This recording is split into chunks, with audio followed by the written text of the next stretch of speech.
Blog Talk Radio. Om Shabbat Shalom, Holy Way of the Most High. Om Shabbat Shalom, I sense your presence. Om Shabbat Shalom, Holy Way of the Most High. Om Shabbat Shalom, I sense your presence. I sense your presence. And I am the light within your soul. In the essence of truth and right, love makes the circle whole. And here we stand in line, waiting for some sacred sign. But to find the balance is the purpose of this time. To restore the balance of the universal mind. And in the presence of my Lord of light and love, everything I see aspiring to be free. And when I call to thee, and come on bended knee, surrender to the all-pervading light and love. Reflections of the one surrounding me with love. And I sense your presence. I sense your presence. I sense your presence. I sense your presence. Within and without, above and below, yeah. East, west, north, and south, I sense your presence. Without and within, below and above, yeah. East, west, north, and south, I sense your presence. I sense your presence.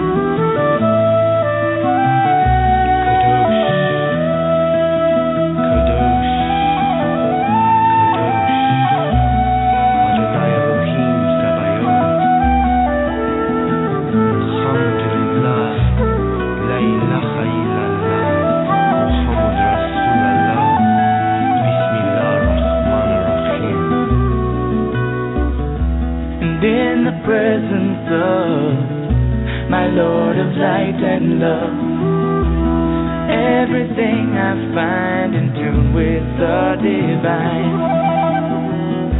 And here we stand in line, waiting for some sacred sign. But to find the balance is the purpose of this time. To restore the balance of the universal mind. And I am the light within your soul. In the essence of truth and right, love makes the circle whole. And when I call to thee, and come on bended knee, surrender to the all-pervading light and love. Reflections of the one surrounding me with love.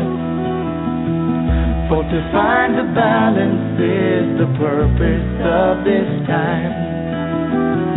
To restore the balance of the universal mind. And I sense your presence. I sense your presence. I sense your presence. I sense your presence. Om Shabbat Shalom, Holy Way of the Most High. Om Shabbat Shalom, I sense your presence. Om Shabbat Shalom, Holy Way of the Most High. Om Shabbat Shalom, I sense your presence. Om Shabbat Shalom, Holy Way of the Most High. Om Shabbat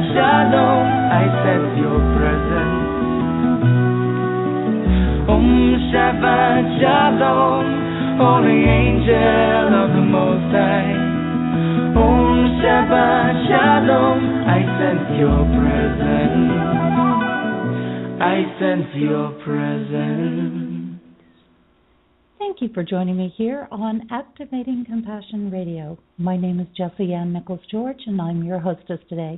The music you were listening to there at the beginning of the show is called I Sense Your Presence, and it is by Shemshai, and you can definitely find out more about their music because they do an amazing series of music, traveling the world, living their dream, and every now and then they put out some free downloads when they're releasing something, so you want to stay in touch with them.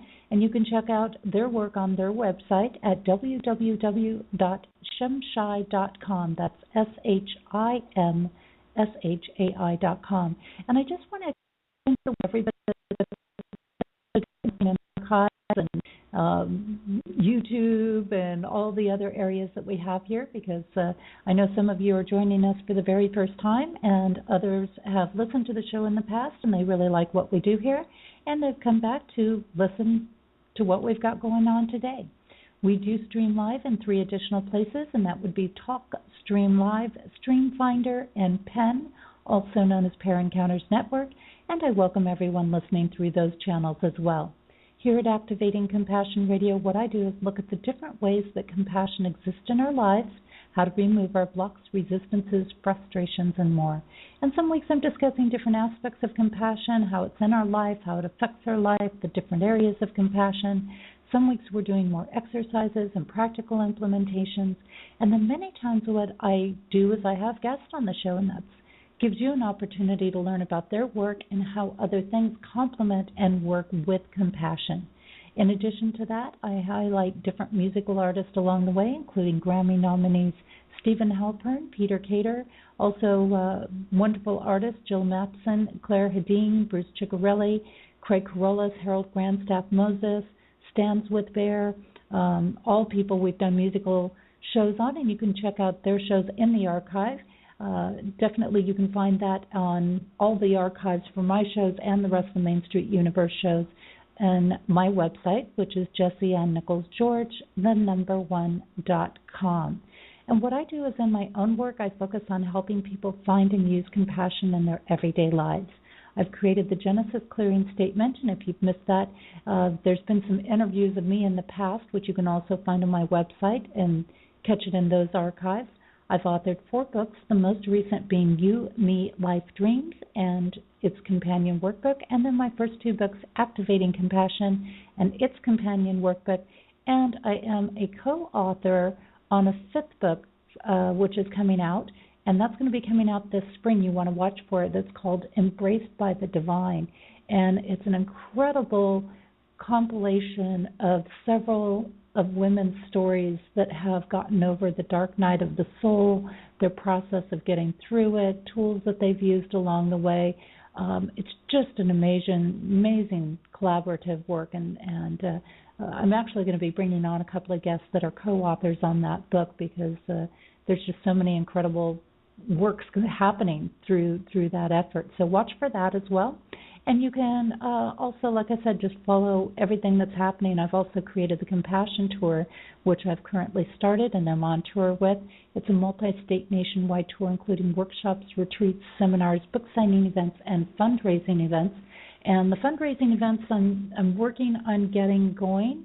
So I'm building the momentum on those, and hopefully we can do a really strong rollout of those starting in 2016. We may still get a couple in on this year. We're going to see how it goes. One step at a time, as I like to say, one foot in front of the other. And you can follow all the events on the Compassion Tour also on my website at JessieAnnNicholsGeorge.eventbrite.com. The first set of workshops, by the way, is going to be starting in Ojai, California. In early March, I'll be going up into the San Francisco Bay Area with an event, which I should be getting listed this weekend. I'm going up to Portland, Oregon, over to Denver, Colorado, going into Galesburg, Illinois, be going into Traverse City, Michigan, probably going into Kansas City, Missouri. On this trip, I'll also be in Pennsylvania, Connecticut, New York, New Jersey, So you just have to kind of watch where they're all coming out from and follow it. Just a reminder, if you enjoy the show today, make certain that you tell your friends and family and, share it with people, because I always find when I share a show that somebody goes, oh my gosh, this is just what I needed. This was exactly the piece of information I was looking for right now. And you could really be helping somebody out just by clicking the share button. So they can use the same link to get into it that you used to come into our live show today and listen to it at their convenience, or they can go on to my website, like I said, where all the archived shows are.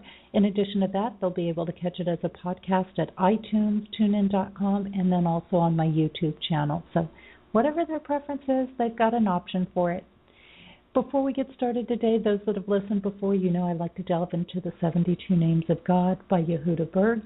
And I love Yehuda's work because it's very organic in a lot of ways. He takes the big concepts, he puts them into the everyday life situations and the everyday language, and I think that that's important. Even with the names of God, what he's done is to give them common names that we can relate to.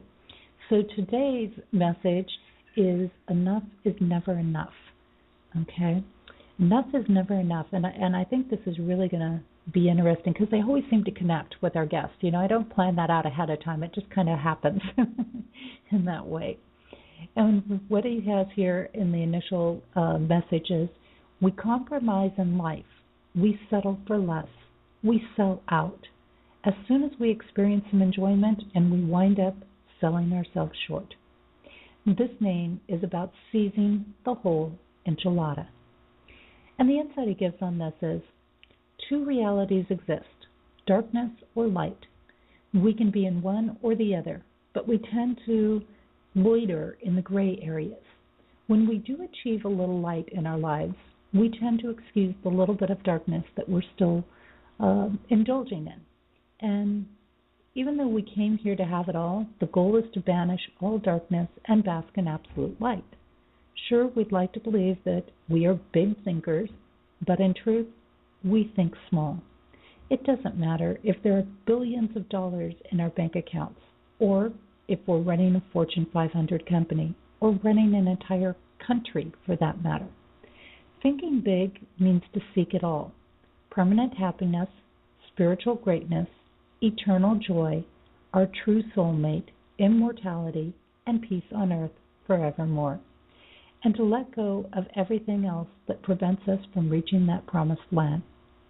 $50 billion pales in comparison to never-ending fulfillment and a joy-filled eternal existence. If we don't genuinely believe that these are attainable goals and our destiny, then we can't ever tell anyone that we know how to think big. Because the ego, the dark side of the human nature, just duped us into thinking small. Everything is possible. When we believe it, we will see it. And the meditation that he gives on this is, your eyes and heart remain focused on the end goal at all times. You awaken the persistence and passion to never, and that means never, ever settle for less. Pretty insightful stuff there by Yehuda. And by the way, this is up on my page of the Main Street Universe tab on my website, JessieAnnNicholsGeorge1.com. I'll leave that up for a week so you can go back and you can reflect on it throughout the week. And I like to do that. I always go back to my messages and go, okay, let me see where the messages came in, because they always apply to what's happening in my life. Now, a little insight about what we're going to delve into today, and then we're going to take a little break and move on to our guest. So this will just give you a little something to think about before we bring our guest on today. How often do you do a soul cleansing?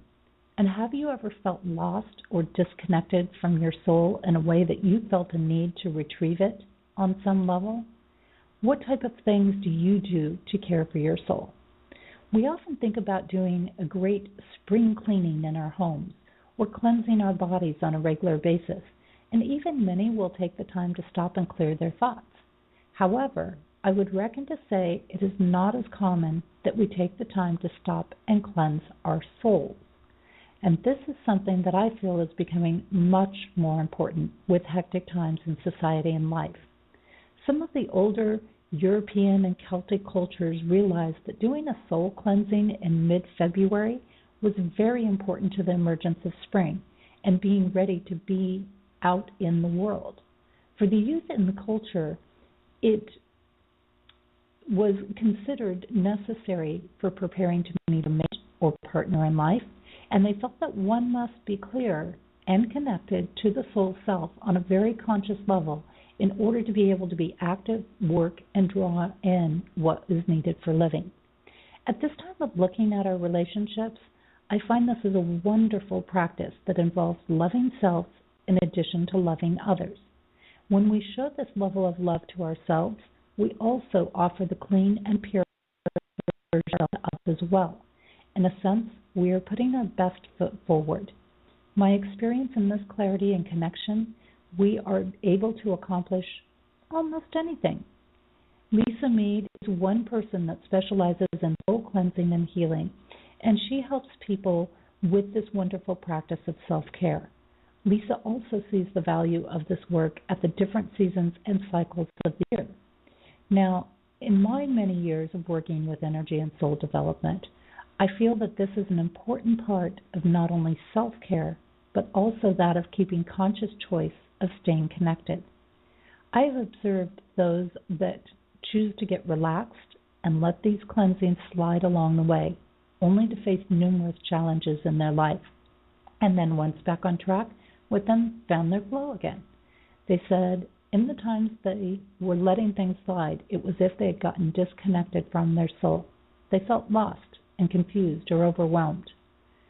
There is no question in my mind that this practice is one that is really important to do regularly throughout the year. Like Lisa, I have often incorporated mine with seasons and cycles. And see things that we are doing too much. However, really isn't something that we can afford to let slide. Can you imagine not cleaning your house for a year or more? Then why would you do this to your soul? And what practices do you like to use for keeping your soul clear and connected? And have you ever experienced a disconnect from your soul? This week, our guest is focusing on a component of compassion that's related to the aspect in my books of, what about me? Which reminds us that taking time for ourselves is critical. It is important to give as much to ourselves as we give to others. And for oftentimes, what we do for ourselves brings great benefits to others as well. I'm going to be taking a short break, and when we return, I will have Lisa Meade sharing in soul cleansing and retrieval. The song that I have for you during our break today is 10 Commandments. It's by Claire Hedin, and you can check out more of Claire's work by going to her website at www.clairehedin.com. We'll be back in just a few minutes.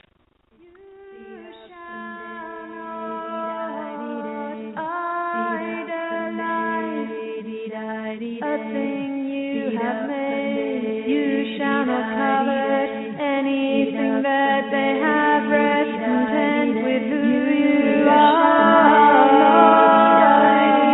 Invoke my name to appease your own vanity. Covenant you have made up and day. You shall rest one penny that belongs to another slavery. Do not covet anything they have. Honor your father, your mother, that you may live long and enjoy the land that I have given you. Rest content with who you are. Your neighbor, you shall not idolize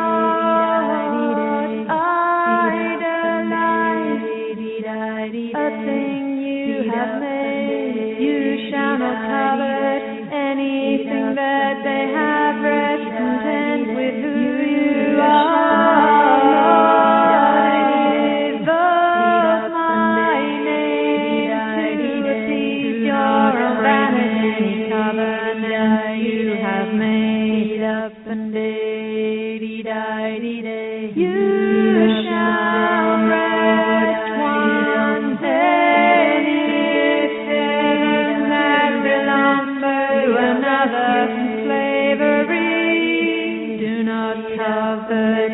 anything they have. Honor your father, your mother, that you may live long and enjoy the land that I have given you.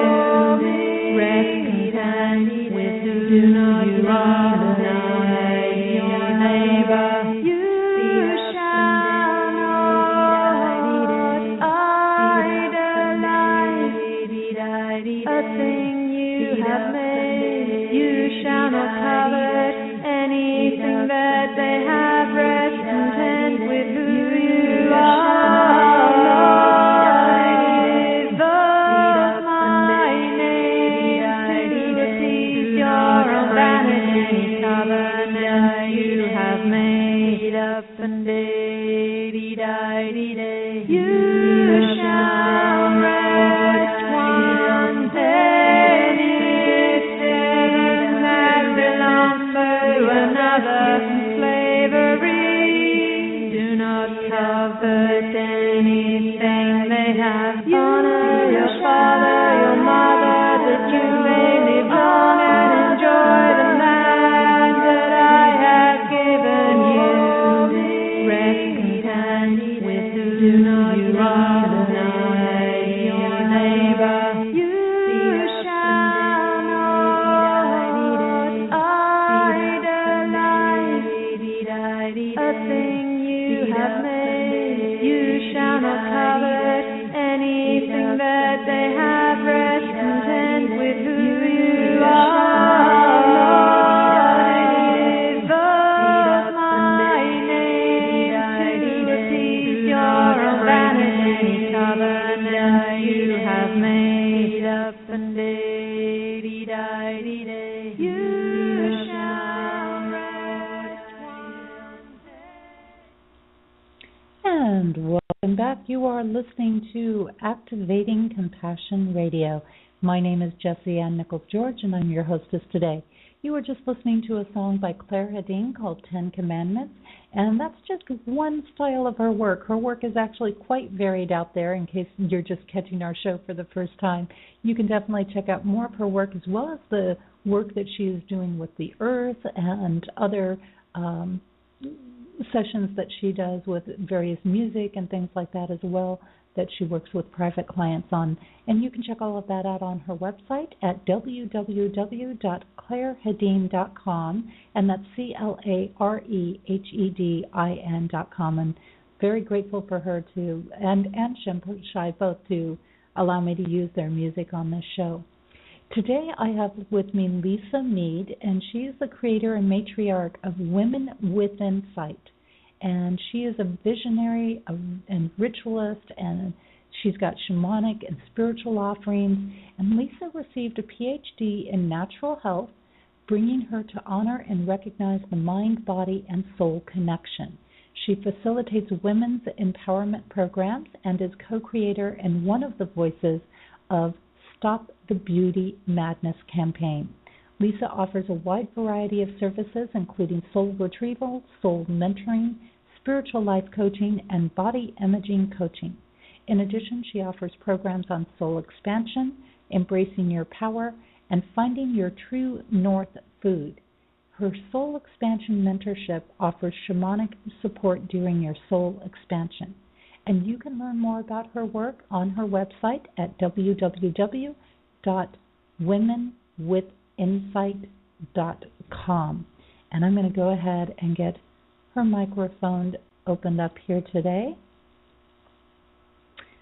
Welcome, Lisa, to Activating Compassion Radio. It's so wonderful to have you here today. Oh, thank you, Jessie. It's wonderful to be joining you. Thank you for introducing me to your audience and for having me on your program. Well, I'm very excited to have you here today, and I've just been like kind of bubbly all week because I'm like, I got Lisa coming on today, and she's got all this really cool stuff that she's doing, and it's just something that we don't always delve a lot into. So, I mean, we do on one hand, but not on the level that you're doing it. So I would love for you to start by sharing kind of your journey into this, and, you know, how did you come about to doing this soul cleansing and soul retrieval work? Oh my. I mean, I think back to the very young, early days of Lisa and how connected I was to my soul as a child. And I think many of us are at that stage in life. And it seems as though our society doesn't really support that and celebrate that and honor that. And so we tend to then go into this energetic flow that leads us a little bit away from that and leads us into accountability and responsibility, and we start to lose touch with our magic and touch with our soul's calling. And over time, some people get really, really hungry for that again.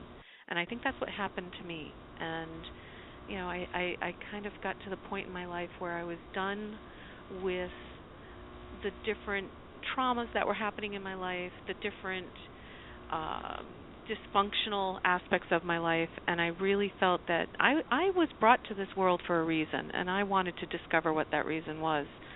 And so I started to delve into the different spiritual practices that resonated with me.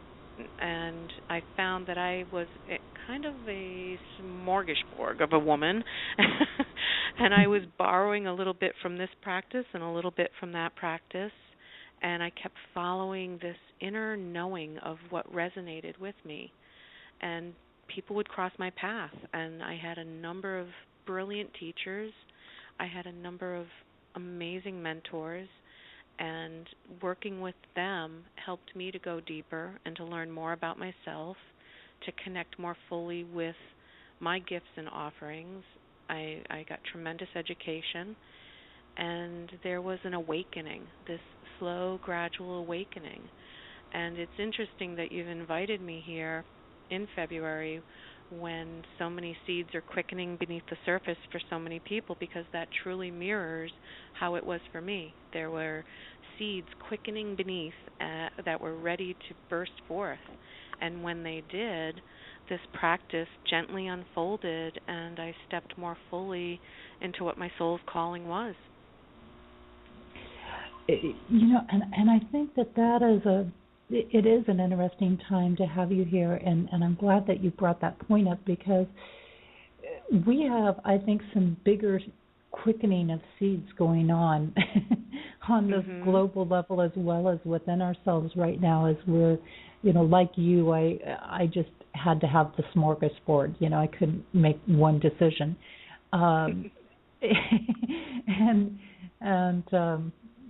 That probably explains a lot why I like certain things in my life. But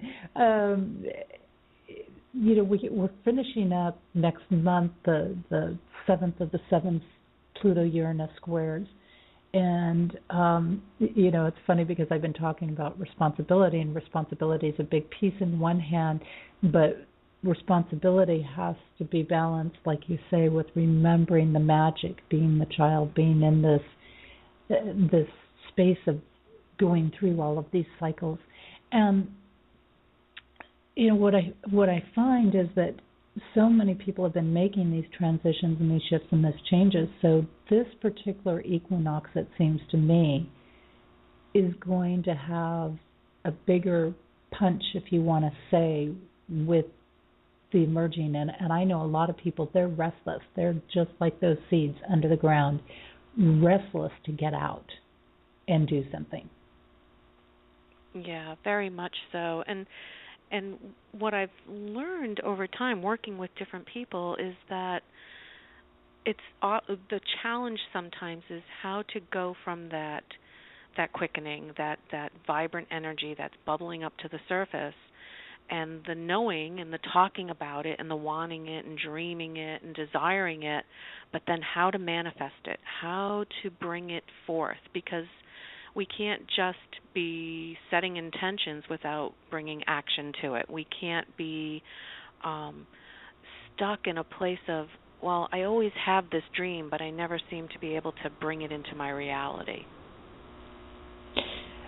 And that's a big piece for a lot of people. And I know people, they go out there and they're getting all this information, but they're not doing anything with it. And matter of fact, I was being interviewed last night by Stephen Lewis, and we were talking about some of those very same principles of, Yeah. You've got the inner relationship. You got to get the information and the inspiration, but then you got to do something with it. It's not going to blossom into that beautiful bouquet if you don't water it and nurture it and bring it out.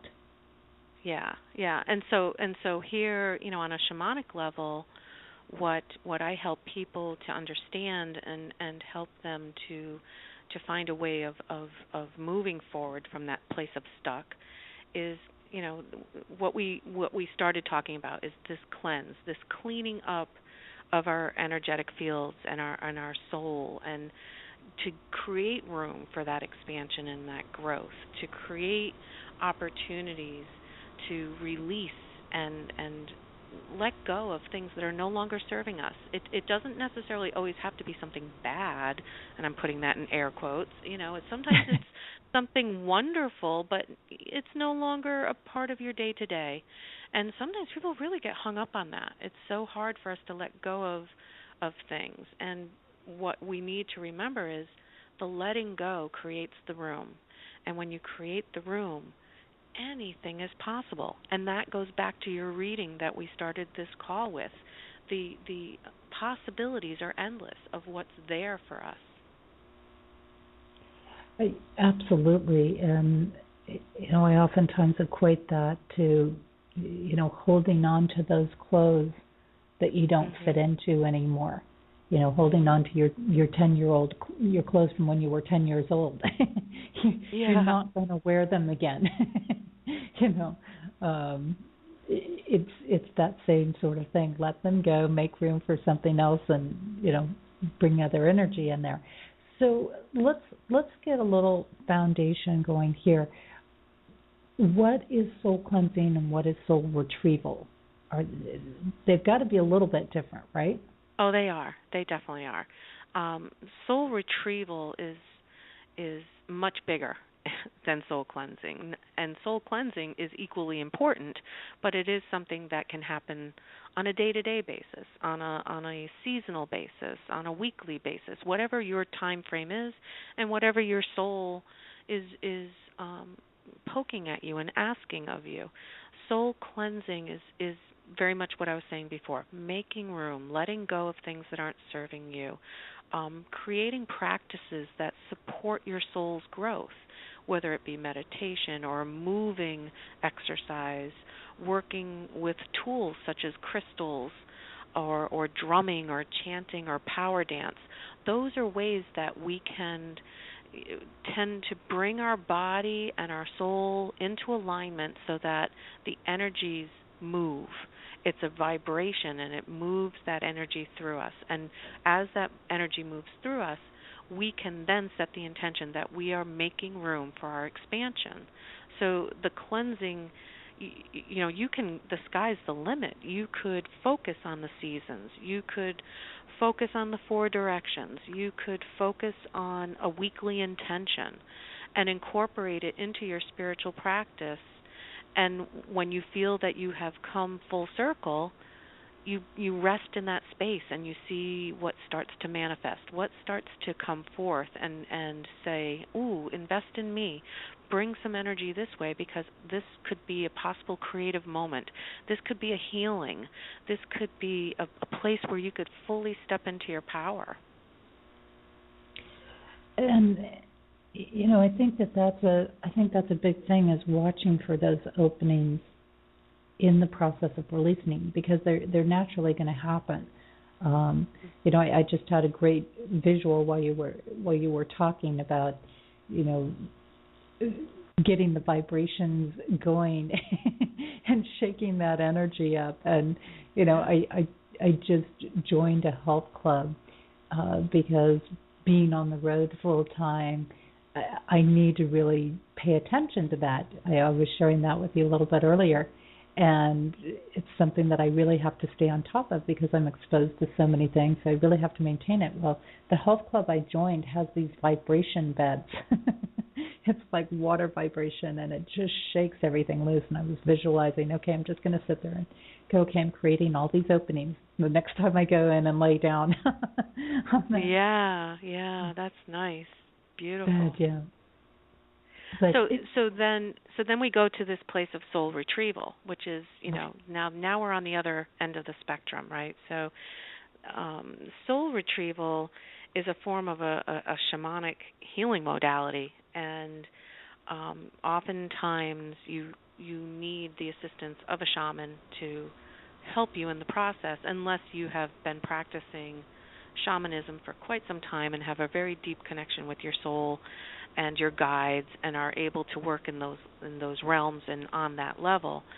But in its basic, simplest definition, soul retrieval is a method of retrieving parts of your soul. And what happens is, if you've experienced some kind of a physical or a mental, emotional or spiritual trauma, it could be an illness, abuse of some sort, or feeling very disconnected from your friends and your family because of some kind of event in your life, and you don't feel whole, you don't feel connected, you may feel very, very stuck. Not just having an off day, but having a period of time in your life where you're just really, really stuck. Maybe you're depressed or you've been sick for a while. Those are all red flags. Those are all indicators that there really could be some kind of soul loss going on. And so the shaman will come in and, in a session, working with you and connecting with your energies, utilizing their guides and their spiritual tools, go in on the realms. We understand that everything is energy, and that our day-to-day, this everyday moment that you and I are in right now, is just one realm of life in itself. And so the shaman can go into the many different realms and find the pieces of the soul that have been lost. And through compassion and through service and through tender loving care and through guidance from the guides and from the energies that are surrounding this missing piece of the soul, welcome it back, ensure it that it's safe, help bridge it and help correct anything that seems to be misaligned. And the outcome then is that the client has this returning piece of themselves. And so what has felt missing, what has felt off, what has created this loss in them and made them feel stuck or unable to move forward, all of a sudden the piece comes back and the energy shifts and everything connects again, and there's this tremendous healing that happens, and the vitality of all those energies begins to flow through them, and it's just an amazing and beautiful process.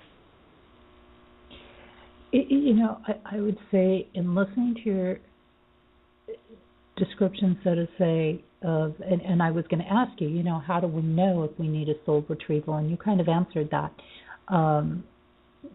in that process of this not feeling whole, feeling disconnected. I'm thinking that like 99% of the people out there are going, I've been stuck for the last 3.5 years, or the last 5 years, or the last 10 years, and can relate to this. And I know myself, I can, relate to these aspects of going through processes where it just feels like it doesn't matter what I try, it's not coming through. And right. I wonder, in a way, do you think that this kind of disconnect that we do is some sort of a survival instinct in a way, or the ego's instinct maybe to protect the soul? Saying, okay, if I disconnect from it, then it won't feel the pain, only my human self will feel the pain? Mm-hmm. Well, and the other aspect is, that's very much a very big possibility of it. And there's also the piece of our soul really wants for us to shine, for us to be cherished, for us to be celebrated, for us to be big and bright and full and have abundance. And in order to do that, we sometimes have to take risks. We sometimes go out on a limb. We have, we live large. We make huge compromises and answer big calls of service to do that. And the ego is sitting there in the front seat of the car behind the wheel saying, "Oh my gosh, really? Let's keep things small. Let's keep things safe. Let's not go there. We don't need to take this left and this right. Let's just go straight ahead. We know the road to take." And you're just having us go meandering around, picking up all of these things to put in the car. And I really just want a light load. Keep it simple. Keep it safe. And don't make me go off the beaten path. And what I find with a lot of my clients is that they've grown accustomed, and it's very, very sad, but they've grown accustomed to being unhappy and not satisfied, but comfortable, rather than being uncomfortable in finding their happiness and their joy and their power. I see that a lot. The uncomfortable known versus the uncomfortable known versus the no. I'm not getting that out right. But exactly. They'd rather be safe than take a risk and possibly be bigger, brighter, happier, fuller, richer, expansive. And safe often keeps us small because it's not safe in the terms of a healthy safe. It's a safe in a complacent, keep you small. Don't take risks. Don't look for miracles. Don't grab opportunities. Don't imagine the possibilities of what your life could become. Instead, just go through your day after day. Keep it the same, and it's really sad because many people are struggling, saying that they're not happy, but yet they don't know what to do, and it's really truly sometimes just one small step at a time, and we get frustrated in taking small steps, but those small steps quickly add up to leaps and bounds. And when you turn around and look back over your shoulder after, 6 months' time, you're amazed at how far you've come. It's really true, and I'm getting a lot of firsthand experience with those small steps that, as you turn around, all of a sudden you realize, you've made these big leaps and bounds. And, talking about the safety keeping us small, too, it's, we oftentimes think we're okay in that space, and then people wonder, why can't I get more, or why am I not doing more? And what I see based on what you're saying is that, we're really locking ourselves into a fear space because it's like, well, I'm afraid to grow, so I'm going to stay here. And I'll even stay in the negativity because I'll even stay in that negativity versus facing my fear of growing. Mm-hmm. Yep. I find that fear is one of the biggest culprits at robbing people of the beauty and the joy and the happiness and the fulfillment that has been offered to them in this lifetime. And, we create a lot of story around fear. And our stories are all unique and personal to ourselves. And yet we are the author. And so we have the ability to change that story any time that we want to and any time that we're brave enough to. And so the labels of our past don't have to stick to us. It's not written in stone. You don't always have to be dumb or lazy or heavy or fat or sloppy or messy, or the problem solver. I mean, that can be a curse in and of itself. And instead, you can create new labels for yourself. You could be, the opportunist, the miracle maker, the one who sees the beauty, the helpful one, the one that brings peace and calm. And with just the subtle shifts of perspective and the way that we view our walk in this lifetime can change our story. I so agree, and I'm very big on perceptions and shifting our perceptions in order to make the shifts and the changes. So, let's say that somebody goes, okay, I got that I probably need to go through a soul retrieval, and I would say anybody who's wise enough to do it on their own, is probably wise enough to know that they most likely want somebody else to do it if they have somebody that they trust, because to me it kind of comes back to that being able to fully receive. And if we're concentrating on doing the process while we're trying to receive it, well, we can do it, but sure. It's when we can fully receive that from somebody else and let it come together, then to me it just all really pulls it together in a sense. Absolutely. Yeah, and, absolutely. And so in the shamanic healing, you say they're going to go out and the shaman will take, for example, the fragmented pieces and bring them all back together for somebody. So once they get those pieces back together, what would somebody expect to be feeling like as that happens? Yeah, it's interesting. For everybody, it's different. Just the same way as if you went to your doctor and received some kind of medicine. Everybody responds differently to the medicine. For some people, there are immediate results. There's a lightening. There's a freedom that they feel. Some of their symptoms immediately are gone. I've worked with people who, I was just sharing with a client this morning. I've had a couple of different clients who were really struggling with migraines, and after doing some work and some soul retrieval, as soon as we did that soul retrieval, they never had a migraine again. And these were people who were having migraines regularly for years and years and years, and no amount of allopathic medicine was really helping it, and no amount of changing their diet and their lifestyle was helping it. And so obviously it was something on an energetic level. For some people, they'll notice subtle changes, and so over time, though, these subtle changes keep creating layer upon layer upon layer of healing, and all of a sudden they'll be like, wow, I no longer have those dreams that I was having, or gee, I've noticed I haven't had any stress in regards to this area of my life anymore, or I've stopped this particular habit that I always wanted to stop and I never could, and it was just I'm suddenly not doing it anymore. And it's because, those energies take a little while to kind of knit together and really change the soul's direction and get it in alignment with the vibrations of what it's intended to be. And I think that's a big thing, and you brought up a good example in there.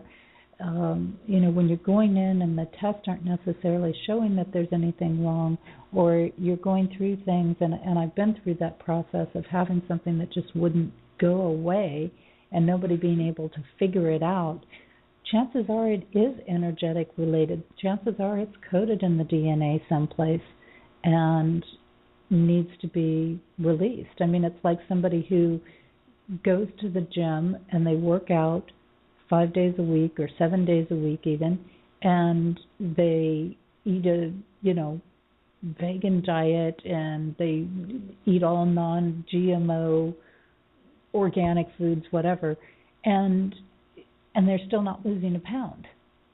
Right.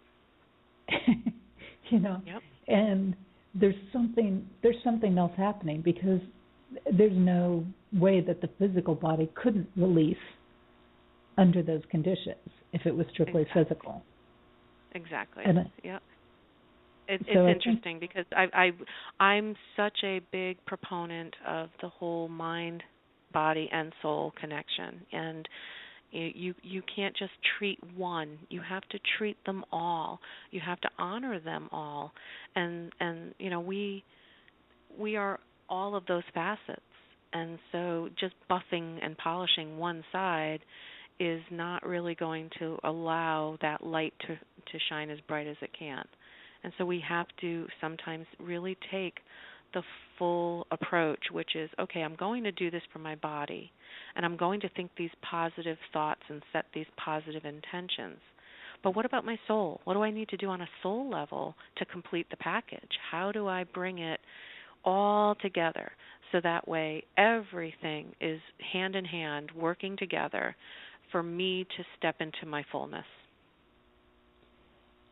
And I think that is an important part. I'm very pro that way. I don't believe that you might be able to start with one piece to start to have an effect on the other areas.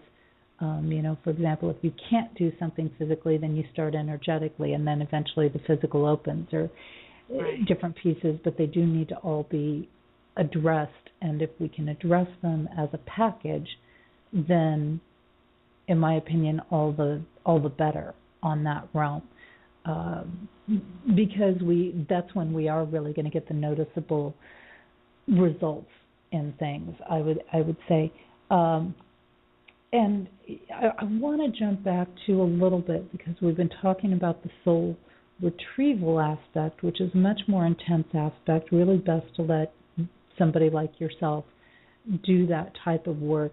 We talk about the disconnect, and I think so many people can relate to that disconnect factor in there. Matter of fact, I was feeling a lot of that, and I think I'm going through my own soul retrieval lately myself, pulling these pieces back in, going, okay, where are you and who are you and Sure. what's going on? Because I think we cycle through this too at different points in our life. I mean, you're big on cycles. I think we have absolutely. There's points in our life where we tend to let it go or lose it, and then it comes back to us. But the soul cleansing, now this is something that you mentioned can be done much more regularly, consistent, and coinciding with cycles and seasons. Is the soul cleansing something that the average person can kind of do on their own, or is that also something that they really should seek a practitioner out for? I think it's something anyone can do, and it really doesn't need to be overwhelming, complicated, and time-consuming. It has a lot to do with setting intention and then acting in some way that supports that intention. We already have in our lives many, many rituals. We don't even recognize them as rituals because they are so incorporated into our lives. But a ritual is a way of taking energies and taking intentions and weaving them together to support the outcome of the action. And so if for example, someone's intention is to begin each day with an open mind and an open heart to all the possibilities that the universe is going to bring them. Well, what kind of a ritual could you incorporate with that? And perhaps it's taking a walk in the morning, just around the block or around your yard even, and not letting your thoughts go to the meeting that you have at 9 o'clock and the grocery list that's on the counter and the vet bill that has to be paid. Instead, you're taking this walk and you're being very intention-filled, and you're looking to the signs in nature, and you're breathing in the fresh air, and you're paying close attention to what energies are awakening within you and how you're feeling certain shifts in your body and what images are coming to your mind. Our minds work very closely with our soul if we allow it, and we will get images that we can follow through on and bring to our day's activities. And so here you've taken a very, very simple ritual with a very specific intention and woven them together, and now you have an energetic support that it gives you the ability now to say, okay, so I'm going to cleanse from my life anything that doesn't support what I felt this morning. So I'm not going to go out for fast food tonight because, you know what, that doesn't fit with the image that I had this morning. Or I'm not going to, get involved in this petty conversation at work because it doesn't fulfill what I felt this morning when I was outdoors and breathing that fresh air in and watching the trees swaying and finding a way to meet my intention. That really doesn't serve me, so I'm just not going to let it be a part of my day. And slowly you are clearing away energies that don't support your intention.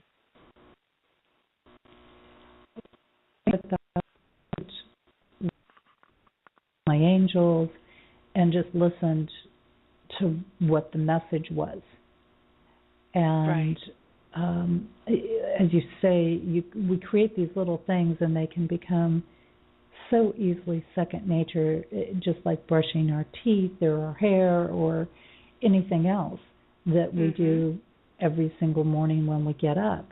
And I find the days that if I miss it or I space out and I get too hectic for whatever reason, I woke up late, I don't beat myself up for not doing it, but I notice a difference in how my day flows. Right. Well, because you've grown to rely on it. It's become incorporated into your day. One of the things that I also wanted to spend a couple of seconds talking about here is how we have lost, we've misplaced our value on imagination, and we tend to discount it. And imagination is a very powerful tool for all of us. We delight in it in our children, and we think it's adorable, and we encourage it, and even in certain arts, we'll honor it and celebrate it, and think, isn't that just amazing? But in the everyday world of Jesse and Lisa, there's a lot of people who want more practicality, and they poo-poo imagination, and they don't honor and value it. And yet when we learn that our imagination is what keeps alive the energy of all possibilities, all opportunities, imagination is what keeps our eyes open to the everyday miracles. Imagination is what keeps us connected to our guides and our spirit allies and our angels and our ancestors. All of that is available to each and every one of us. But if we discount imagination, then we're not picking up one of our most valuable tools to help us get through our day and problem solve, relationship build, and create opportunities. I really agree with you on that. I find that we don't spend enough time in that imagination realm. As kids, we spent tons of time there. I would look up at the clouds and I would see what shapes they were making, and what I would see in them, and just that open creation factor that happens. But I think oftentimes, especially like in recent years, where a lot of people have felt, I just have to stay to the grindstone, and maybe, yes, there have been planetary influences that have called us to be more practical and more responsible in these things. However, it does not want us to totally lose the imagination piece, because it's in that magic that fuels us with the energy to get through the practical and the responsibilities. And I think so many of us have programming. I don't know what your thoughts are on this, but we have this programming, especially as we get older in life, that, don't dream about that because you're just setting yourself up for failure. Well, that's part of the story, and the shaman is known as the master storyteller and helps you in finding your true story, because so many people before us have had the opportunity to help write our story. It's inevitable when you're a child. Who else but your parents and your older siblings and your teachers are the influences on your story. And hopefully for most of us, they are proponents of our story. They want for nothing but the best for us. But that's not always the case. And incidents will happen, and occurrences will come our way that alter our story. And so that's where some of those labels come in. That's where some of those wounds come in, those misunderstandings, those times when I think every single person I've ever spoken to can quickly, very, very quickly identify a time in their life where they felt hugely misunderstood or wronged. And many times it's in our childhood, and we carry that wound with us over and over and over with each year that passes. And the story then starts to create a web around that wound. How do we justify it? How much anger do we want to hold over it? How much do we want to sweep it under the rug? Who do we want to blame? Where are we ashamed? And so it alters the course and direction of where we could go based on what we are allowing ourselves to invest in that story. I think that's an excellent point. And, matter of fact, I did a lot of work on that myself, going back saying, why has this been a pattern in my life? And really, when I got down to some of the roots, it came down to that childhood range. And, you bring up also a very good point with, we have these role models in our life, and we trust them when we're children, and we take it in implicitly. And oftentimes, while some things are intentional, while sometimes abuse is intentional, there's a lot of these wounds I've noticed that occur unintentionally. You have parents, they mean the best, they want the best, and yet they've still created these wounds, and they would never intentionally, per se, create them. But maybe something in them takes over, that ego self or their programming, or, what worked in their day, and they're trying to fit it into, another time. And we're not perfect. We're going to make mistakes. We're going to miscommunicate. But the wounds still happen. And I think there's a big piece there. There is. There's a very big piece there, and that can be anything from doing a cleanse, for example, and working on releasing some of the story that's trapped around that, especially if it's something that you have been working on an energetic level and on a soul level.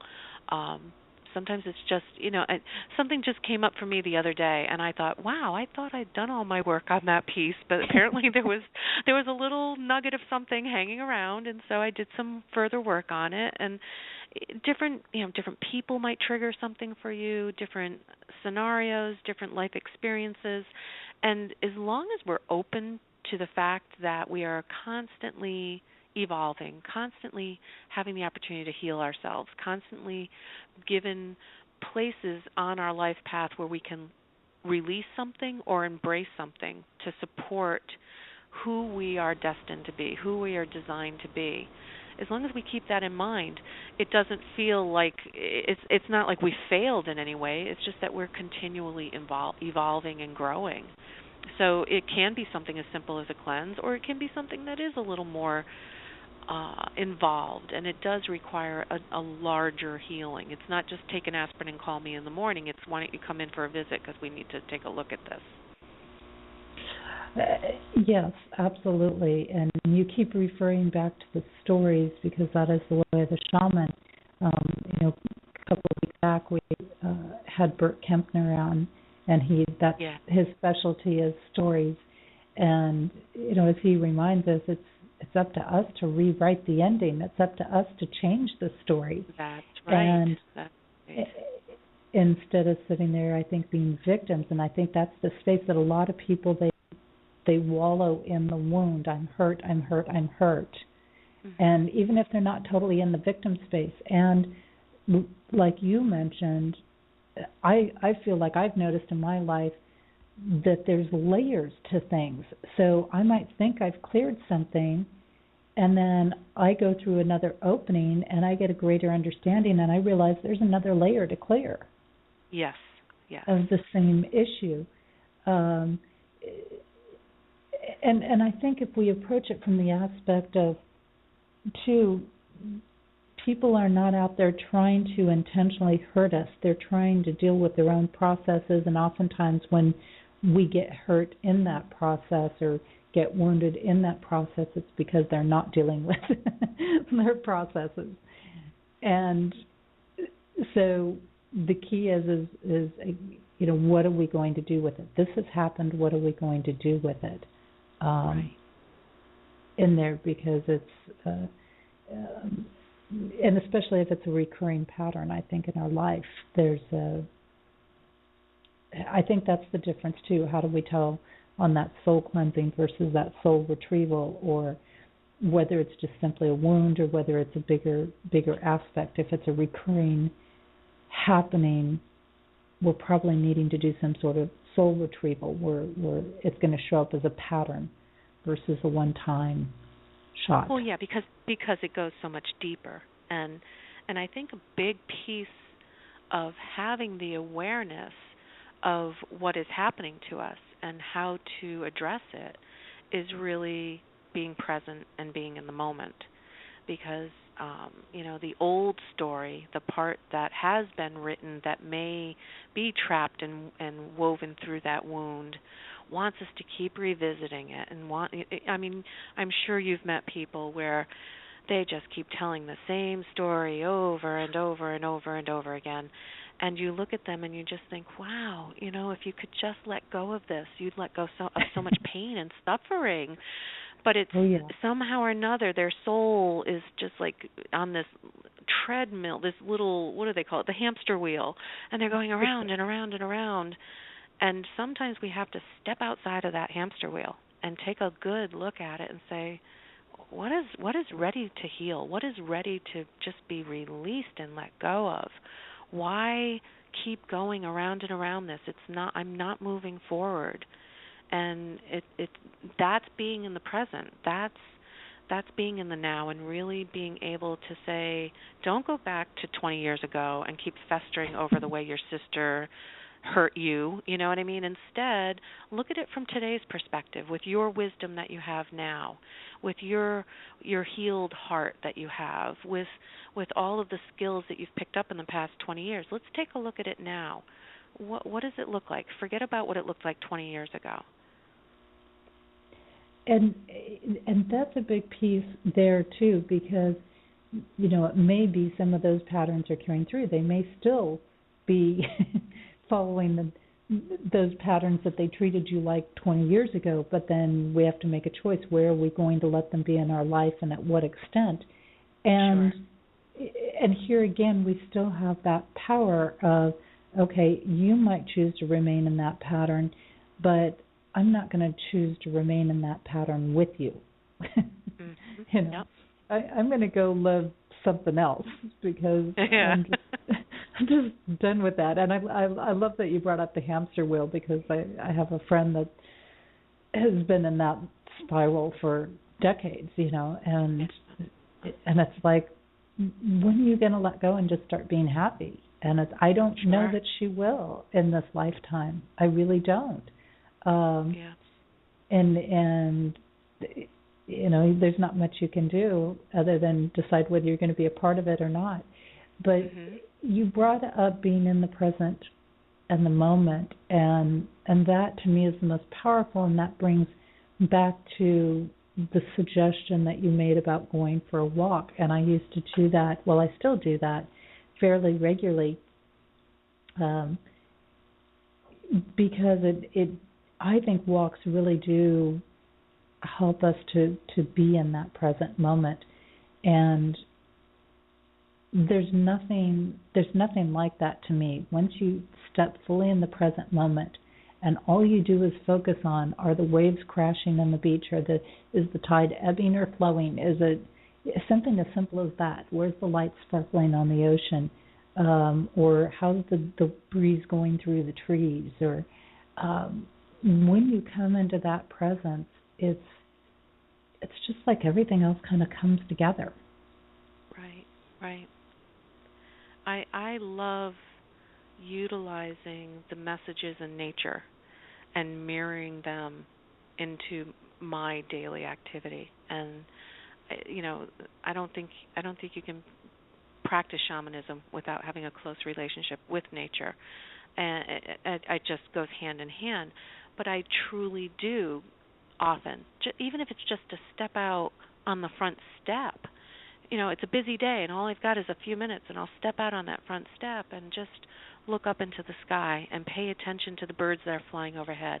Maybe note what direction they're flying in and think to myself, they're flying west. What does west what is West medicine? What is West energies? Or notice that the first color that I sense is green. Well, what does the color green mean to me? How does it resonate? There are always very easily embraced medicine doses provided by nature that can really help you ground, help you shift your perspective, help you focus, change your mood, brighten your energies, and it's there all the time. We just seem to forget it because we get trapped behind the four walls.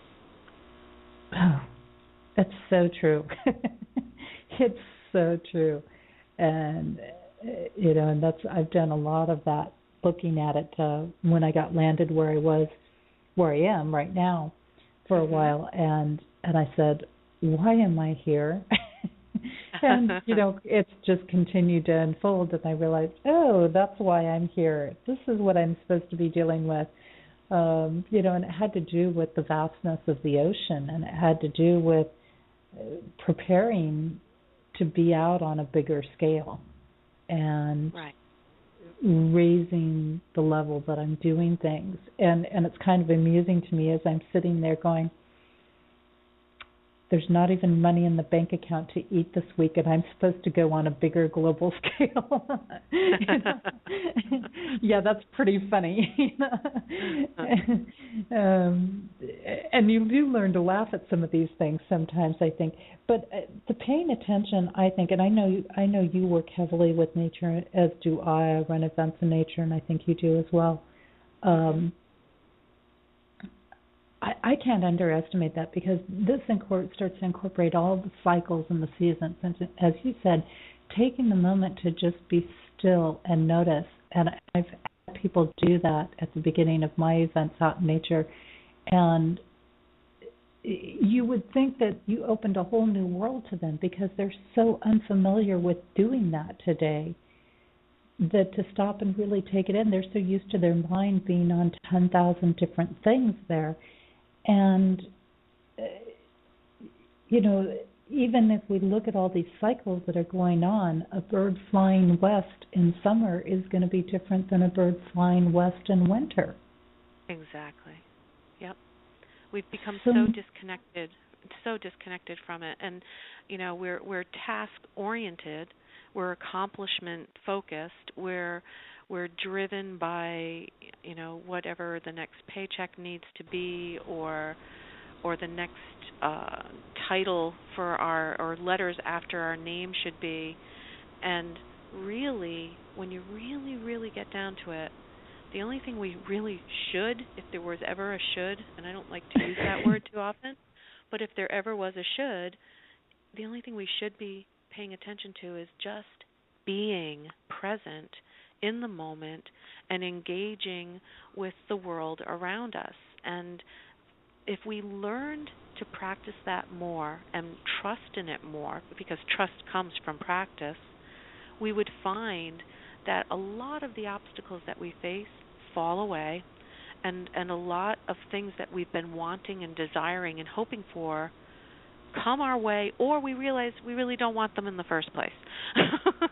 and all of a sudden life becomes very rich and abundant, but also simpler and less complicated. And it's not easy to do. I don't say it as though it's something, just go out and do this. It's not easy to do. And it takes time, and you may lose friends over it, or you may decide that the career you're in is not the right fit. But practicing it and developing that trust and bringing it forward every single day and embracing it, you suddenly see, wow, my life is really rich and filled with so much abundance and beauty and such dynamic energies that were covered up and bogged down by all the have-tos. And I think that is so important, because there are numerous times, if ever we talked about an antidote for stress, for worry, for anxiety, for depression, this aspect of presence is like the cheapest, best, easiest to do. Most And some accessible. people, most accessible, and some people say, no, it's not easy. And it's like, actually, it is easy. All you're doing is, instead of shifting your mind from all the worry and anxieties, is shifting it to what's that leaf doing on the tree? Right. Or, yep. How's that branch bending, or how's that plant growing over there? And it's very, very powerful. I do want to delve a little bit, though, into the cycles and the seasons and let you share your perspective and maybe some of the work that you're doing related to that as well, because to me, I mean, we've got cycles running every single moment that we're, alive and beyond. And these are some things that go on with or without us participating in it, and will still influence our lives. So I'm going to let you run really wherever you want to go. Yeah, it's so interesting because you could, before when I had mentioned, the mirroring of nature into your life, well, you could literally take it on a level of, okay, it's winter, and so what are winter energies? What does winter represent for you? What are you drawn to about winter, and what are you not drawn to? And how does that resonate with your day-to-day life? But then you can take it even further. You can say, well, what aspect of my life is winter? What aspect of my life is spring? And just go through the seasons and see how things shift in the way that you look at things. What you can take it into your work environment. You could say, well, if winter is a time of hunkering down and getting quiet, and it's a time when I listen to the stillness. If I were to look for winter in my career, where do I need to hunker down? Where do I need to get quiet? Where do I need to pay attention to the stillness?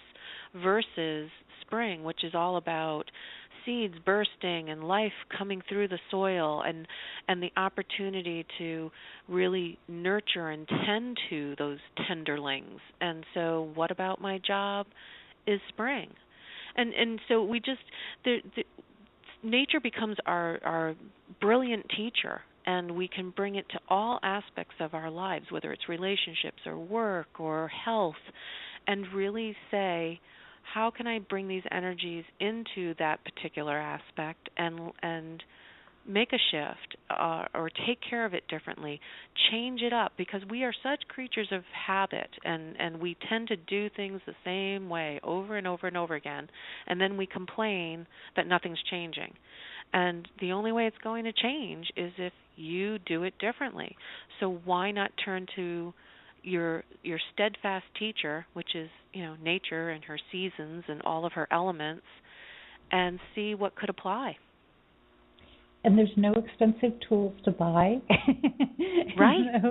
No specific regime that you have to follow by taking it a half hour before a meal, or these sorts of things. I'm really glad that you brought up the different perspectives of looking at not just what season are we in right now, because, certainly if you're in certain areas of the country, like I'm sitting on the West Coast and it's 80 or 85 degrees, that just doesn't match with winter.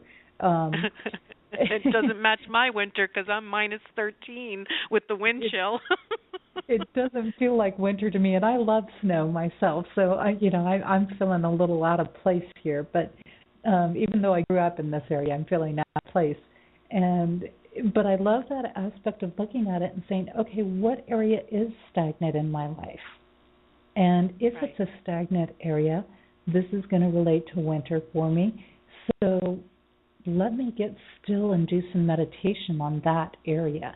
Now, on the other hand, I have this other area that just seems like it's flying through, and I'm getting constant stuff on it, and it's just, man, it's like in full force. And I know that that's going to be a summer energy, and that summer influence there is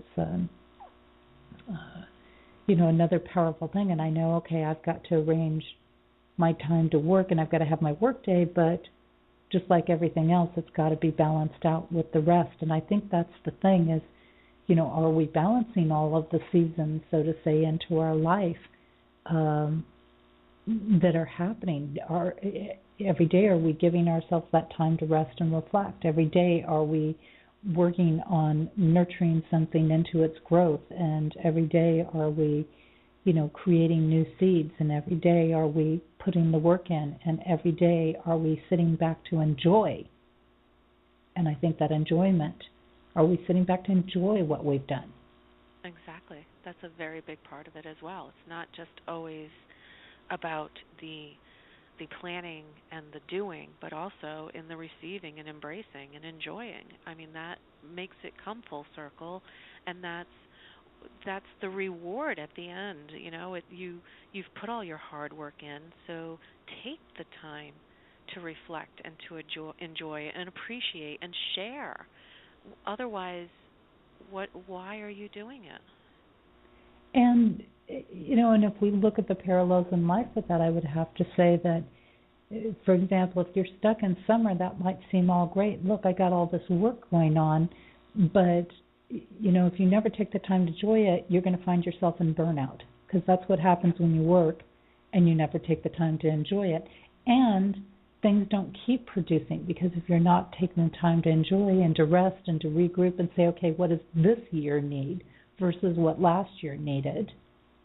Right. That's another thing. And I know just in the parallels that I've received, you're preparing for something greater, so you better do this meditative work, but at the same time, you're not going to get a break, because guess what? It's not winter outside. It's not cold. Exactly. So, you've got to balance these pieces, and it's fun. I don't know about you, but in a way, I sometimes like to make these things almost like games, in the sense of, how do I do this? How do I bring this around? How do I incorporate this into everyday life? Right. I mean, that's where that imagination comes back into play, and that's why it can't be discounted, because it can be enjoyable. It doesn't have to be, ho-hum, I have to go and do this again.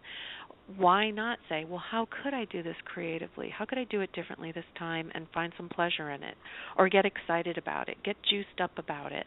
And, sometimes it means having to create different touchstones and talismans or reminders that you can see and come across throughout your day that say to you, don't forget the color yellow. It reminds you of summer. Don't forget.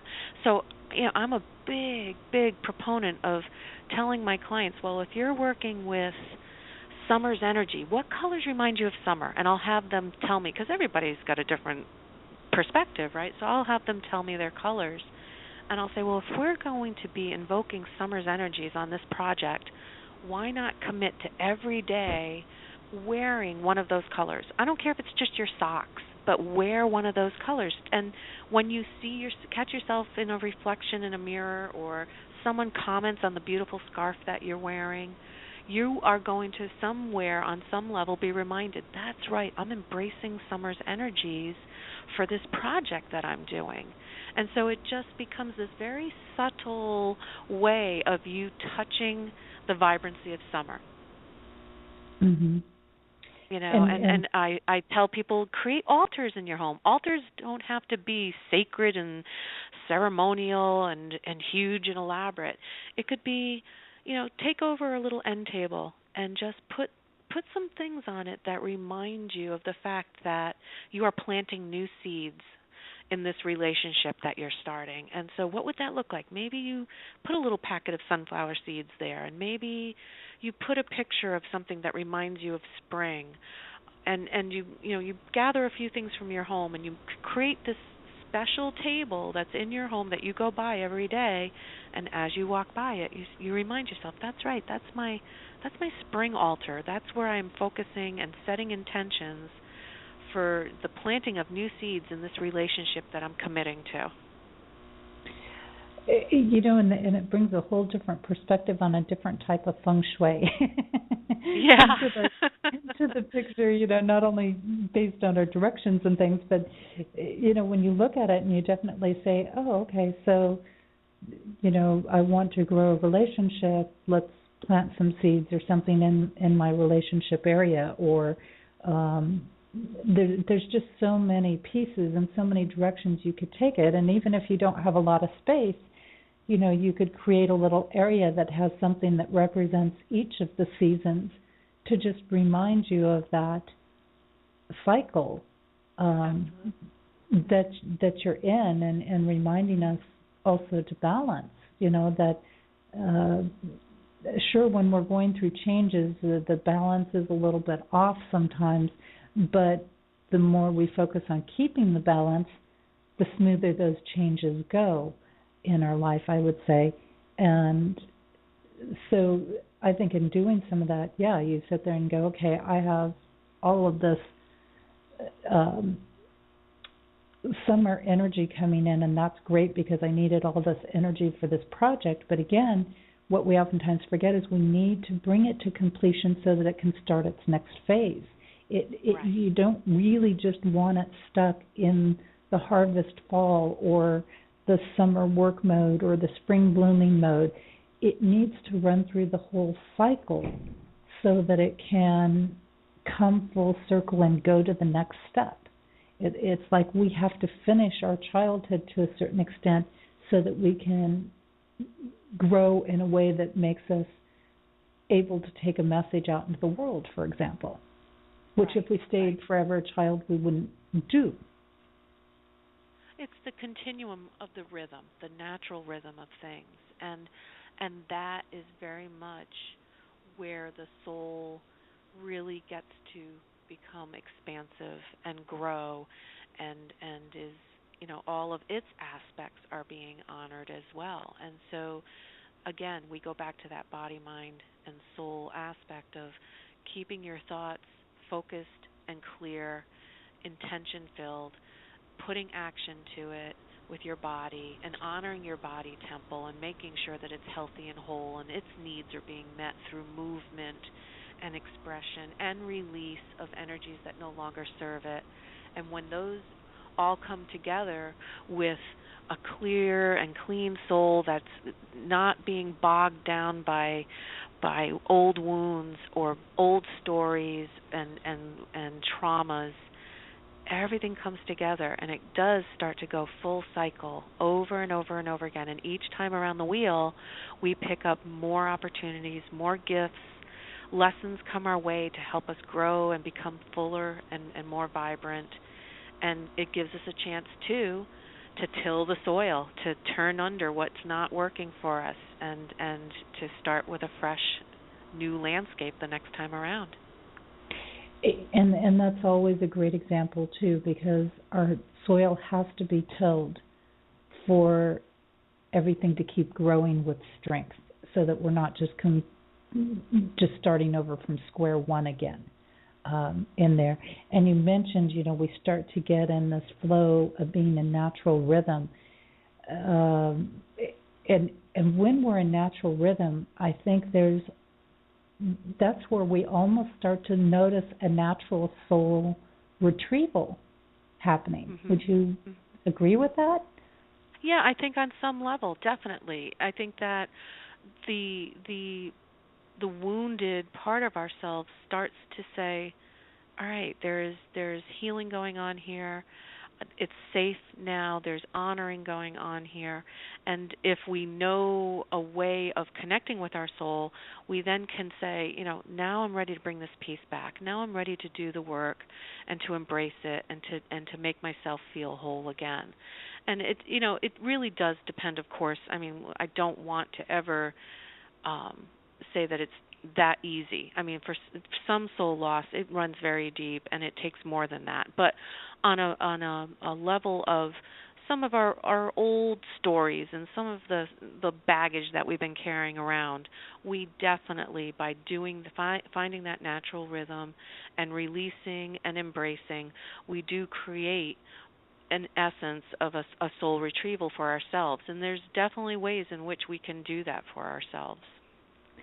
I find this very powerful because as you were talking and we moved into this this aspect of things, because I find that once I start to get myself into the natural rhythm observe what naturally goes with the seasons, eat the foods that go with the seasons and things like that, that the more I step into that, the less challenges I have in a way, and the more in peace I am, and the more I start to connect with myself. But interestingly enough, I've watched other people, for example, can't stand winter, hate winter, can't stand it to be cold, and they just get really grumpy when winter comes along. From you figure from about mid-November, just before Thanksgiving, through at least New Year's, and actually past that, because it's still cold, right? Sure. But these very same people that struggle with this, I also notice they do not want to look within themselves. They're very quick to blame other people for things, because there's no introspective work going on. There's no addressing their part in things. Right. And so it's interesting, too, that maybe people that have an aversion to a particular season. Now, granted, you have somebody like my niece who's allergic to snow, but and there are people, I guess, like that. But at the same time, when we have an aversion, here again, we want to take a look at that. If you're allergic to this cold weather, or if you're, have this going on, that may be exactly what you need to be addressing in life. Well, absolutely. And that's a big part of working shamanically, is that soul mentoring. And when I am soul mentoring a client, I'm paying attention to, I'm listening with my shaman ears, and I'm listening to what are they avoiding, who are they blaming, where does what do they keep going on and on about? They've said the same statement 4 different ways using different words, but it's still the same statement. And you start to understand that there's a place there that the blame and the avoidance and the repetition of fear or anger, there's that place again where there either needs to be some kind of healing or some kind of release, because they have gotten stuck and they're not in the rhythm. They haven't figured out for themselves that by doing some kind of shifting of work and energy and some healing or forgiveness or release, that suddenly that blocked energy will start to flow again, and they will start to feel a natural rhythm again, and everything becomes much more fluid. And when there's fluidity, there's grace. And where there's grace, there's peace and less struggle. And where there's less struggle and peace, we suddenly find our way, oh my goodness, we're approaching joy. and life just suddenly has shifted, and gone 180 degrees. And there is definitely those things, and so many people, they do get stuck, and it's like, well, I just don't know what step to take. And there's those of us that say, just take any step, it doesn't matter, Right. But right. At the same time, for those that do have that more mental approach on things, it's like it's right there around you. Take a look. What season are you not resonating with the answers? And that's part of why I love the nature part and the seasonal part, because the answers are always right there in front of our face in 10,000 forms. Yeah. If we'll just take a moment to look and to observe. And I think that's it is funny how the ego does that to us, and the psyche does that, where the very things that we are avoiding, or the very things that we're talking ill of or very disgruntled by, are often those teaching moments, those golden nuggets that if we embrace or learn to find what is in there for our next step, and we avoid it and we run away from it. And I think it's always easier to see it when we're looking at someone else's life than when we're looking at our own. Of course. But it is a good reminder to us that it is apparent, and so maybe if we can get present and get out of that story and take up the challenge, like Bert says, to write the end of your story for yourself, maybe if we were willing to do that, we would then find that the answers are right there, like you said, right in front of us. What are you avoiding? What are you hiding from? What do you dislike so much, and why? Mhm. Yeah, exactly, and it is just absolutely huge. I think looking at that, and I always say, okay, whatever I'm avoiding the most, that's what I need to tackle right now. Yeah. Now you brought up that you do this mentoring work, and you have a program in particular called Soul Expansion Program. Mhm. We've got a little bit of time, and I thought I would let you share a little bit about that, because that also includes some of that soul mentoring process, and I know that this is a very big program for you. Yeah, it's really changing people's lives, and it's something that I just am so committed to, and it's a very exciting part of my life. And what it does is it offers people an opportunity to learn some shamanic practices, bring them into their life, and apply it in their everyday problem-solving skills, building relationships with their guides, understanding what soul healing is. They also there's lessons that are designed for them to take it deeper and to explore what ritual is, what's altar making, how could I use crystals in my practice or color in my practice. The students also get an opportunity each month to have 2 one-on-one soul mentoring sessions with me, which run anywhere from an hour to an hour and a half. And in that time spent together, and these people are all over the globe. So I have people in Canada, people in Hawaii, people around the corner from me. So sometimes we meet in person, depending on where they're located. More often than not, it happens on the phone. And during that time, I connect to them on a soul level. I'm listening to them and really allowing my guides to be a part of the conversation and paying attention to the energies and the shifts, the subtle shifts in the conversation.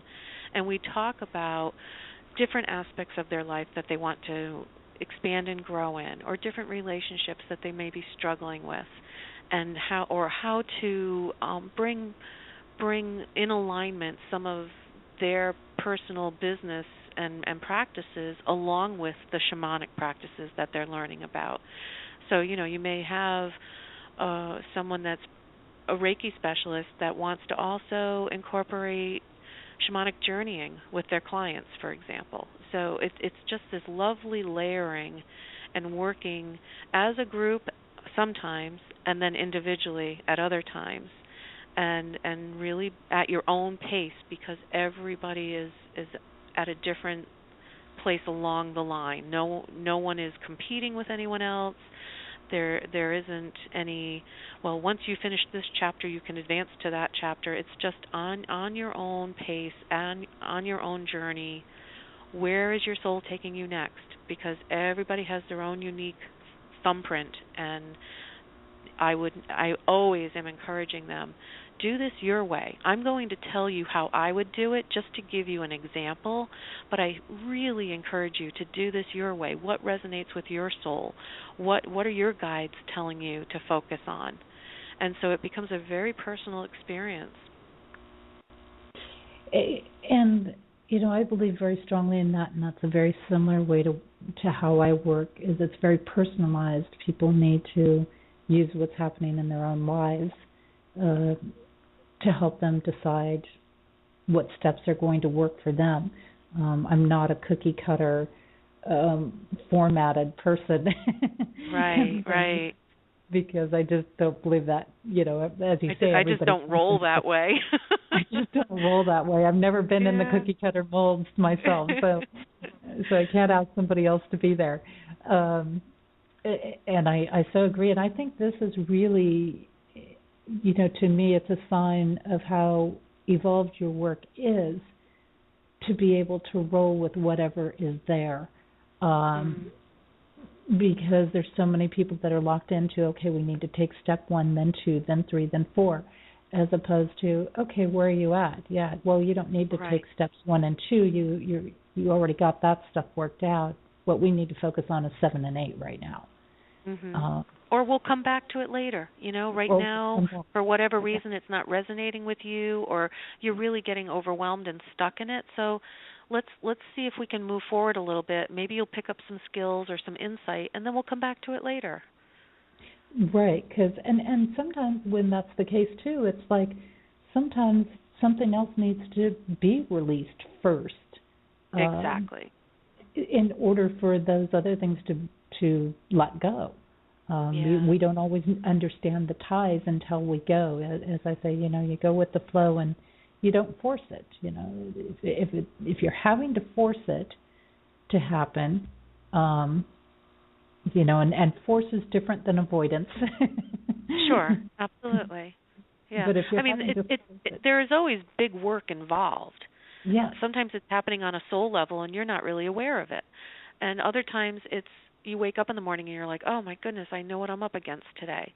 So there's always big work involved, but it doesn't always have to be painful. It doesn't always have to be scary. It can actually be enjoyable, and you can Mhm. feel very supported if you have the right community around you that's celebrating you and resonating with you and cheering you on, and also giving you a place to share your experience with honor and integrity.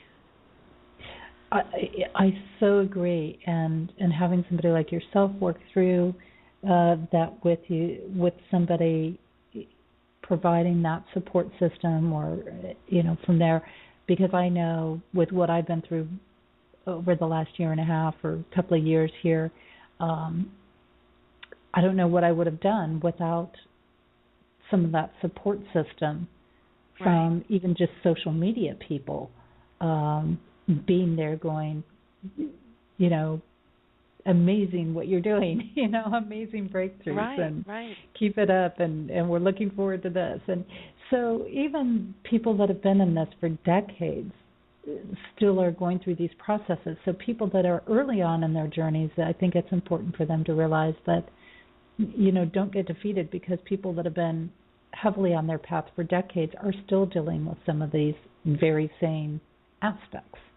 Oh my, yes. I mean, when I look at who makes up my mentorship, I have the whole spectrum, and everyone becomes everyone else's teacher. We always have something that we can support someone in and help them along with, and it's such a circle. It's not linear. It's not like it's a race and a competition, and there is no finish line. You just keep evolving and keep moving forward, and your soul keeps coming up to the surface and saying, how about this next, and why don't we take a look at this next, and why not challenge ourselves with this next. And so within the soul expansion mentorship, opportunity after opportunity becomes available to each of the participants, and I meet them where they're at, and the community supports them where they're at, and there's always a sense of community and a sense of forward movement and an understanding, and there's this unique way that we all are learning together and being willing to share with one another what we've learned. And so one person's experience using a certain tool in a ritual may be shared with the group, and it could be so unique to them and unlike anything else anyone else has experienced, and yet they kind of sit there and listen to it and say, wow, that's something that does resonate with me, so maybe I'll try it and see how it applies to the work that I'm doing. And if it doesn't fit, they leave it behind, but at least they've been exposed to it. And I think that's an excellent point. It's about entertaining the different ideas until you find that one that goes, oh, yeah, there's something speaking to me there. Right. We always grew up, in societies that were very tribe oriented. I'm going to use that word loosely. We had our teachers. We turned to others in our community to support us and teach us. And we've grown away from that. And now, it's basically you go to school and then you get a job and then you work to pay off what that schooling cost you. And, and it's like there's this beginning, middle, and an end. And we don't tend to think about teachers outside of school, and yet teachers are around us everywhere. and we have so much that we can learn from one another and teach one another, and we have so much to offer, whether we are at the beginning, so to speak, or we're at the peak. It really doesn't matter. And a good tribe won't just all agree with you. If you've just gone out and found the people who agree with you, that's that's not going to quite work. You need to find some people who will tell it to you like it is. Hey, that's Lisa, right. We are running down on time here, so I want to make sure that you get a chance here to tell people how to reach you, tell them how to get connected with you. If you've got any events coming up or anything like that, share those with us. Sure, thank you. Well, the website is Women, WOMEN, Withinsight, WITHINSIGHT.com. And my email is lisa@womenwithinsight. The Soul Expansion Mentorship is ongoing, so people can sign up at any time, and all the information about it is on the website. Soul mentoring sessions happen one-on-one with me, and that can be arranged very easily just by emailing me. I'm currently about halfway through one of my programs, which is the Sacredness of the Elements. That's a program that's going to be offered once a quarter. So once I complete at the end of this month that program, I'll be posting on the website when I will be offering it again. There's also ongoing programs that, depending on what my guides tell me, recirculate and come up. So, there's Embracing the Power Within, which is another program that comes up from time to time.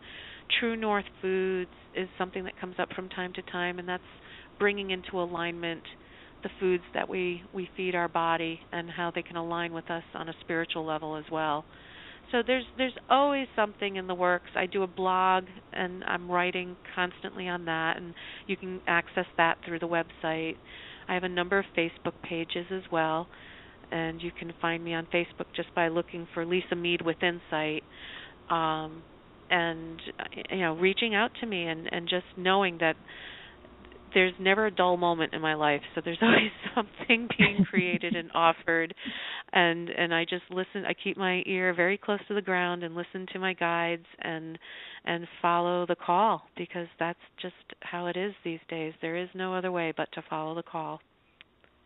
I so agree with you, and I'm the same way. It's always shifting and changing and adjusting and being reinvented or whatever. Yeah. It's just been such a pleasure to have you on the show, sharing your work. And again, I just felt like this was such a timely topic for us to bring out, and I just really resonated with the way you handle things, which is why I wanted to bring you on to let people get exposed to that, because you operate in this beautifully organic, genuine way that I personally love. And thank you so much, Jessie. I really appreciate the opportunity. It's been delightful to share this with you today. Thank you very, very much. And moving on here, as we look to next week on our show, and we are going to be having Rocky Krogfoss with us, sharing his work in emotional energy healing and the real facts about the law of attraction. And I think you're going to find some of his work very interesting. It's fun. When I first started talking to Rocky, and he came across it, I'm like, does this guy really know what he's talking about? And then I started talking to him, I'm like, oh yeah, he knows what he's talking about. And he's got some great perspectives on emotional energy healing. So I think you're going to find it real interesting. Again, my work, my videos, I recently put out a new video, and my books and all of those types of things you can find through my website. Our archive shows and things like that are there. I've always got a monthly special going on. My current monthly special is that you can get the ebook version of my relationship book, You, Me, Life, Dreams, for only 99 cents. And all you have to do is jump right over to my website, JessieAnnNicholsGeorge1.com, and you're going to find the promotional code to use for that and the link to get you straight in to make that purchase. So it's a great time to do it. And by the way, that ebook is available when you go through that link in Kindle, and it's available in Nook and PDF files. So even if you don't have a reader, a notepad or whatever, you can still get it. If you just got a regular computer, you can still get it that way. So it's a great option to do that. Also, if you are listening or have some time during the week or want to catch some of our other shows, we really have kind of an interesting lineup of people on the Main Street Universe Network. And we have Monday nights with Randy Goldberg doing Vedic astrology. Tuesdays, Susan Weed is sharing her work in herbs and natural plants. As a matter of fact, she's in a series of doing 13 trees right now. And that's on. And then on Wednesday nights, we have our flagship show, Daniel and Janice, and they're the hosts on that show. And that is immediately backed with spiritual insights with Darren Bouquet, who's a reader at Madame Laveau in New Orleans. Janice is starting to open up with her show once a month. We have Woven Green, Jim and Ashley Cash are Woven Green, and they're doing a show once a month. They just put one out yesterday, I believe it was, so catch the archives on that. And even Kevin Baird is bringing out some new work that he's doing called New Companion, and that's an interesting thing that he's going, and he's periodically doing a show with that as well. So lots of really cool archive stuff around the network. And, of course, Fridays we have Activating Compassion Radio. This is Jessie Ann Nichols George, and I want to thank you so much for being here with me today. And, again, thanks to all of our listeners, not only on Blog Talk Radio, but those streaming live on PEN, known as Pair Encounters Network, Streamfinder, and TalkStream Live, as well as those that are catching our podcast at iTunes and TuneIn.com, and those catching the YouTube version of our show. Hey, I look forward to seeing you back here next week as we delve more into activating compassion. And don't forget, if you've enjoyed the show today, share it with others. It's going to be available at the same link in our archives. And I am going to leave you with the song Yearning For, also by Shimshai. It's also known as Over and Over. And again, if you'd like to connect with more of Shimshai's work, you can do so at www.shimshai.com. That's SHIMSHAI.com. Thank you so much. I look forward to seeing you again next week, right here on Activating Compassion Radio. May you enjoy the rest of your weekend and have a truly amazing week. And if I could see what makes me blind, I would soar to the edge of my mind, and to touch what seems unreal, just to show you the way that I feel. And we are in time with time, one with the season of change inside. And we are in tune with the tune, caught in a balance of sun and moon.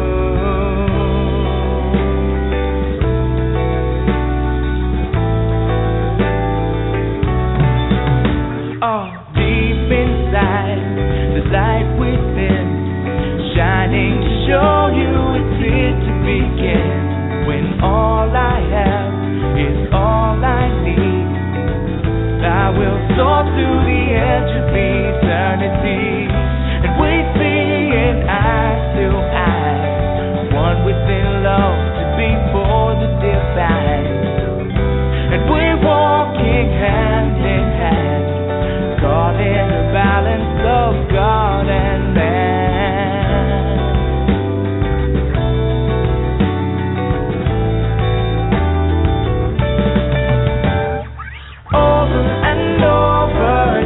Your lover, learning to walk just a little bit slower, whispering secrets, I bet you can't keep it.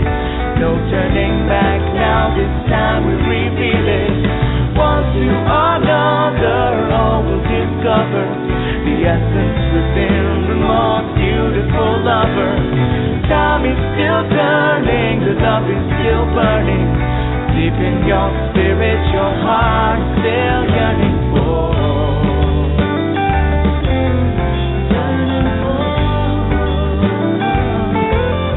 Yearning for.